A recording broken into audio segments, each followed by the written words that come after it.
मैं अंजुल अग्रवाल सरव एजुकेशन से। हम डिस्कस कर रहे हैं माइक्रो इकोनॉमिक्स का chapter price elasticity of demand. ये हमारा थर्ड लेक्चर है इस चैप्टर का। अब तक हम प्राइस इलास्टिसिटी ऑफ डिमांड का मतलब समझ चुके हैं और उसे मेजरमेंट करने के लिए एक डेरिवेशन भी हम लोग डिराइव करना सीख चुके हैं।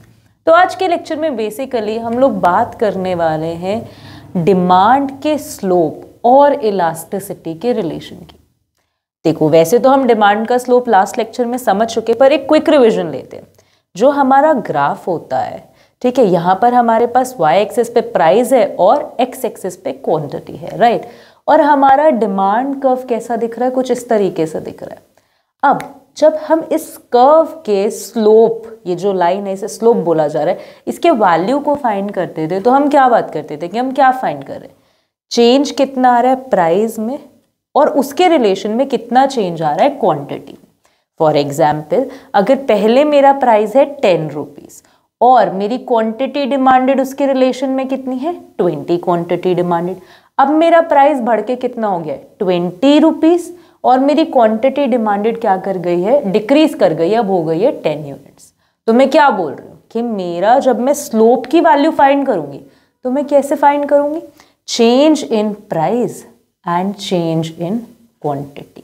तो मेरा स्लोप का हमने क्या डेरिवेशन निकाला था कि प्राइस में चेंज आने की वजह से क्वांटिटी में कितना चेंज आ रहा है। लेकिन इलास्टिसिटी में हम क्या बात कर रहे हैं? इलास्टिसिटी में हमने बात की ना कि हम एब्सोल्यूट चेंज की बात नहीं कर रहे। स्लोप में हम एब्सोल्यूट चेंज की बात कर रहे हैं कि एक्चुअली कितना चेंज है। 10 यूनिट्स प्राइस में चेंज है, ओके। क्वांटिटी में कितना चेंज है? 10 यूनिट्स का। इलास्टिसिटी में हम परसेंटेज चेंज की बात कर रहे हैं, राइट। इलास्टिसिटी का हमने क्या डेरिवेशन निकाला था? Change in Q over change in P multiply by P over Q, right. अच्छा, तो अब हम इसकी बात क्यों कर रहे हैं? पहले बात तो देखो, अगर आपको डाउट है कि हम परसेंटेज क्यों कैलकुलेट कर रहे हैं इलास्टिसिटी में, तो मैं आपको लास्ट लेक्चर का लिंक आई आइकन पे अटैच कर दूंगी, वहां से ये पॉइंट क्लियर कर सकते हैं, राइट। तो okay, coming back to the lecture. अब हमारी जो डिमांड, जहां पर हम एब्सोल्यूट चेंज फाइंड कर रहे हैं, और हमारी इलास्टिसिटी ऑफ डिमांड, जहां पर हम परसेंटेज चेंज को क्या कर रहे हैं? कैलकुलेट कर रहे हैं, इलास्टिसिटी फाइंड कर रहे हैं, राइट। इनके बीच में हमें क्या रिलेशनशिप एस्टैब्लिश कर सकते हैं? अगर मैं अपने स्लोप की वैल्यू को कुछ इस तरीके से लिख दूं, change in Q over change in P, ये मेरा क्या बन जाएगा? इनवर्स स्लोप की वैल्यू बन जाएगी। यानी 1 over slope is equals to change in quantity over change in price. अब ये जो इक्वेशन का पार्ट है, ये आपको यहां पर भी दिख रहा है। हाँ, तो यानी कि मैं ये कह सकती हूं कि मेरी इलास्टिसिटी इक्वल है P over Q multiplied by inverse slope के। तो यहां पे हमने इलास्टिसिटी को स्लोप की मदद से कैसे डिफाइन कर दिया कि P over Q multiply by inverse slope. ये रिलेशन हमने एस्टैब्लिश कर दिया। अब इसी रिलेशन को एस्टैब्लिश करके हम इलास्टिसिटी के बारे में कुछ और सिचुएशंस को समझने की कोशिश करेंगे। तो देखो, पहली बात जो हमें समझनी है वो ये है कि जो हमारी इलास्टिसिटी है उसका जो रेंज होता है, यानी कि जो इलास्टिसिटी किसी भी गुड की हो सकती है, वो 0 टू इन्फिनिटी के बीच में लाया करता है। इलास्टिसिटी कभी नेगेटिव नहीं हो रही है। इसका भी पॉइंट हमने डिस्कस किया था लास्ट वीडियो में, आप डिस्क्रिप्शन में उसका लिंक फाइंड आउट कर सकते हैं, राइट। तो coming back to the chapter, हम बात क्या कर रहे हैं कि अब हम इससे सिचुएशंस क्या समझने वाले कि 0 टू इन्फिनिटी जो सिचुएशंस पॉसिबल है, क्या क्या सिचुएशंस पॉसिबल है। तो अब हम एक एक करके इन सिचुएशंस के बारे में बात करें। चलो, सबसे पहले हम उठाते हैं कि जब हमारी जो इलास्टिसिटी है वो क्या है? 0 है। ED इज इक्वल्स टू 0 का सिचुएशन हम डिस्कस कर रहे हैं। देखो, ED 0 होने का मतलब क्या है कि जो आपकी डिमांड है वो परफेक्टली इनइलास्टिक है, यानी कि आपकी डिमांड रिस्पॉन्ड कर ही नहीं रही है। प्राइस में चेंज आ रहा है, प्राइस बढ़ के 10 से 20, 20 से 30, 30 से 40 हो रहा है, लेकिन जो आपकी डिमांड है, क्वांटिटी डिमांडेड है, वो क्या है? उसी पॉइंट पर खड़ी हुई है सभी डिमांड्स के लिए। पहली बात तो एक बात हम ये दिमाग में रखेंगे कि ये जो एक्सट्रीम सिचुएशंस होते हैं ये एक्चुअल में पॉसिबल नहीं होते हैं, क्योंकि आप सोचो कि अगर कोई चीज़ 10,000 रुपये की है, वो 10 लाख रुपए की हो जाए, तो बहुत लोग जो उसे 10,000 पे परचेज कर पा रहे थे वो 10 लाख पे नहीं कर पाएंगे। तो डिमांड का मूव करना क्या है? जेन्युइन है। पर जैसे कोई मेडिसिन है इस टाइप की कि इंसुलिन है कि चाहिए ही चाहिए, उन सिचुएशंस के लिए हम कहते हैं कि वो गुड्स क्लोज है किसके, परफेक्टली इन इलास्टिक होने की, उनकी जो डिमांड है वो परफेक्टली इन इलास्टिक होने के क्लोज है कि डिमांड मूव नहीं करेगी प्राइस के चेंज में। लेकिन ये एक्सट्रीम एग्जैक्ट सिचुएशन के प्राइस में कितना भी चेंज आए हमारी डिमांड में कोई भी डेरिवेशन शो नहीं होगा, ये बहुत अनप्रैक्टिकल बात लगती है। पर फॉर द सेक ऑफ कि हम समझ सके कि ये सिचुएशंस होती कैसी हैं, हम ये समझ रहे हैं। तो सबसे पहले क्या बात करें, ईडी इज इक्वल्स टू 0। तो देखो अब ग्राफ देखते हैं, ये आपकी प्राइजेस है, ये क्वांटिटी है, ये जो हमारा वर्टिकल क्या बन गया है, डिमांड कर्व बन गया। क्या शो कर रहा है कि प्राइजेस डिफरेंट है लेकिन हमारी जो क्वांटिटी डिमांडेड है वो क्या उसी पॉइंट पर खड़ी हुई है। तो अब स्लोप की मदद से समझते हैं। देखो अगर मैं आपको कहूँ डिमांड कर्व का स्लोप कैलकुलेट करके बताओ तो कैसे बताओगे, देखो change in price over change in quantity. Price में कितना चेंज आ रहा है, 10 यूनिट्स का चेंज है, फिर 20 यूनिट्स का चेंज है, फिर 10 यूनिट्स का चेंज है, ठीक है। लेकिन हमारी क्वांटिटी डिमांडेड में चेंज है नहीं है, तो क्वांटिटी डिमांडेड के चेंज की जगह मैं क्या पुट कर रही हूँ, 0 0 0। अब अगर मुझे इसका स्लोप कैलकुलेट कर रही हूँ जब, तो मेरे को आंसर क्या निकल के आ रहा है कि भाई slope is equals to infinity, क्योंकि 0 तो नॉट डिफाइंड हो जाएगा ना डिनोमिनेटर में, तो मेरा स्लोप क्या निकल के आया, इन्फिनिटी, राइट। अब अगर मेरे को इलास्टिसिटी कैलकुलेट करनी है इसी ग्राफ के लिए, तो मैं क्या यूज करूंगी, elasticity is equals to inverse slope multiply by P over Q. हमने पढ़ा था कि नहीं, अभी डिराइव करना सीखा था कि नहीं सीखा था कि हम स्लोप को इलास्टिसिटी से कैसे रिलेट कर सकते हैं। हाँ, तो अगर मैं 1 ओवर स्लोप की वैल्यू यहाँ पे पुट करूँ, क्या वैल्यू है मेरे पास, 1 ओवर इन्फिनिटी आ गई, 1 over infinity multiply by P over Q. Anything multiply by infinity का आंसर आपके पास क्या आने वाला है, 0। तो हम क्या फिगर आउट कर रहे हैं कि हमारे पास एंड ऑफ द डे निकल के क्या है कि हमारी इलास्टिसिटी क्या है, 0 है।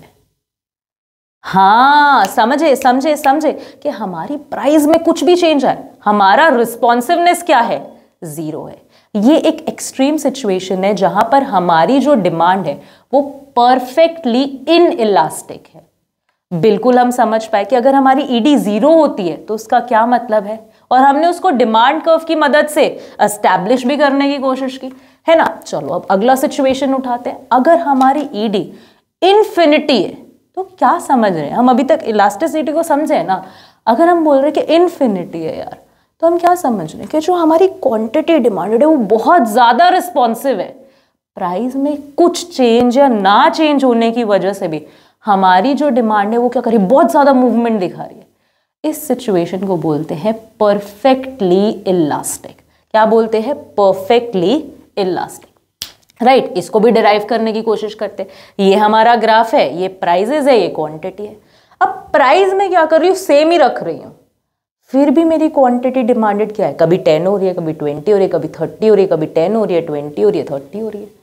यहाँ पर मेरा ग्राफ डिमांड कर्व कैसा लग रहा है, डिमांड कर्व मेरा बना है horizontal line, horizontal straight line. क्या शो कर रहा है कि सेम प्राइजेस पे भी मेरी क्वांटिटी डिमांड क्या कर रही है, मूवमेंट शो कर रही है। अच्छा अगर मैं कहूँ चलो यार डिमांड कर्व की वैल्यू कैलकुलेट करो, तो क्या करोगे, delta P over delta Q. Price में कुछ चेंज आ रहा है, प्राइस में कुछ चेंज नहीं है, आपका न्यूमरेटर क्या हो गया, 0 हो गया।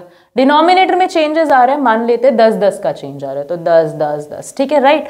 अच्छा तो अभी आपको क्या पता लग रहा है कि 0 ओवर 10, तो हमारे पास क्या निकल के है, 0 ओवर समथिंग।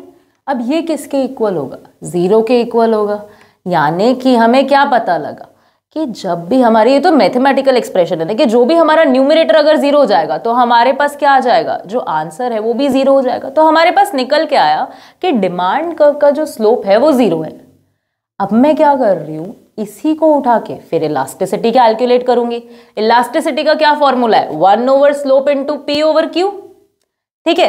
तो 1 ओवर स्लोप में मैंने क्या पुट किया, 1 over 0 into P over Q, किसके इक्वल आ गया, इन्फिनिटी के। पता ही है हमें अगर डिनोमिनेटर में 0 आ गया तो वो किसके इक्वल हो जाएगा, इन्फिनिटी।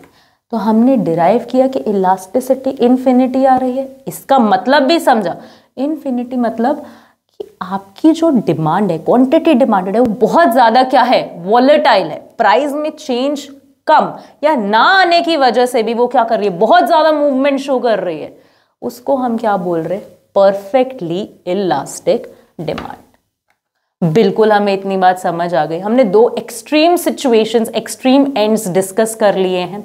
अब हम बात करते हैं जो हम पहले दो सिचुएशंस डिस्कस करके आए, elasticity greater than 1, elasticity less than 1। Hopefully वो तो हमें बिल्कुल क्लियर होगा, वो हम रिपीट नहीं करेंगे, राइट। उसके लिए मैं आपको फिर से एक बार आई आइकन पे लिंक अटैच कर दूंगी, आप वो देख सकते हैं, right. Okay, coming back to elasticity is equal to 1। इस बात का क्या मतलब है, इलास्टिसिटी इज इक्वल टू 1। हमने क्या बोला था कि इलास्टिसिटी 1 के इक्वल कब है, कि जितना परसेंट चेंज किस में आ रहा है, मेरी डिमांड में आ रहा है, उतना ही परसेंट चेंज मेरे प्राइस में आ रहा है। ये सिचुएशन था। इसके लिए जब हम ग्राफिकल रिप्रेजेंटेशन देखते हैं तो मेरा डिमांड कर्व कुछ इस तरीके से बनता है। इस डिमांड कर्व को बोला जाता है रेक्टेंगुलर हाइपरबोला। अब देखो, रेक्टेंगुलर हाइपरबोला का क्या मतलब है, हाइपरबोला इसकी शेप की वजह से बोला जाता है। रेक्टेंगुलर कहां से लग रहा है ये, रेक्टेंगुलर हाइपरबोला एक ऐसा कंडीशन होता है जब इस डिमांड कर्व के अंदर जितने भी रेक्टेंगल्स लाई कर रहे हैं सबका एरिया इक्वल है। रेक्टेंगल का हम एरिया कैसे फाइंड करते हैं, लेंथ इनटू ब्रेड्थ। यहां पर लेंथ क्या है, प्राइस, ब्रेड्थ क्या है, क्वांटिटी। तो बेसिकली जो हमारा प्राइस और क्वांटिटी का जो चेंज है, अगर वो कांस्टेंट है, क्या है, कांस्टेंट है कि यार अच्छा मेरा प्राइस क्या 10 यूनिट से बड़ा है तो मेरी क्वांटिटी डिमांडेड 10 यूनिट से घट जाएगी, वो कांस्टेंट है थ्रू आउट द ग्राफ, तो हमारा कौन सा सिचुएशन बनता है, रेक्टेंगुलर हाइपरबोला का। और इसी केस में हमारा जो ED होता है वो किसके इक्वल होता है, 1 के इक्वल होता है, जो कि हमें दिखा रहा है कि जो परसेंटेज चेंज प्राइस में आ रहा है वो ही परसेंटेज चेंज किस में आएगा, क्वांटिटी में आएगा। बिल्कुल हमें इतनी बात समझ आ गई है।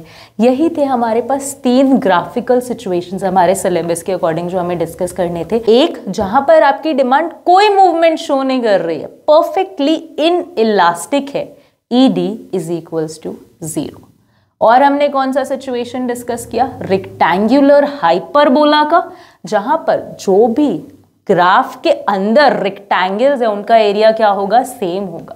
वही रिप्रेजेंट करेगा कि जितना हमारे परसेंटेज प्राइस में चेंज है उतना ही परसेंटेज क्वांटिटी में चेंज आ रहा है, राइट। ये था हमारा rectangular hyperbola, ED is equals to 1। ED greater than 1 और ED लेस देन 1 के बारे में हम डिस्कस कर ही चुके हैं पहले, कि या तो चीज मोर इलास्टिक है अगर वो क्या है, ग्रेटर देन 1 है, और लेस इलास्टिक है अगर वो लेस देन 1 है। बिल्कुल हमें समझ आ गया। एक छोटा सा ऐड कर रही हूँ पॉइंट, कि जो 1 के इक्वल ED होती है इसको बोलते हैं यूनिटरी इलास्टिक। क्या बोलते हैं, यूनिटरी इलास्टिक बोलते हैं, राइट। बिल्कुल हमें समझ आ गया। इलास्टिसिटी चैप्टर को क्लोज करेंगे एक और लेक्चर के बाद, जहां हम डिस्कस करेंगे कि इलास्टिसिटी को अफेक्ट करने वाले फैक्टर्स क्या क्या है, किन किन चीज़ों की वजह से एक गुड की इलास्टिसिटी पर फर्क पड़ता है। तो मिलते हैं नेक्स्ट लेक्चर में। अगर आपकी कोई भी डाउट्स है, कोई भी क्वेरीज है, तो आप डिस्क्रिप्शन बॉक्स में दिए गए लिंक्स पे हमसे कांटेक्ट कर सकते हैं, वरना कमेंट सेक्शन में भी उसे ड्रॉप कर सकते हैं। Have a good day, keep learning.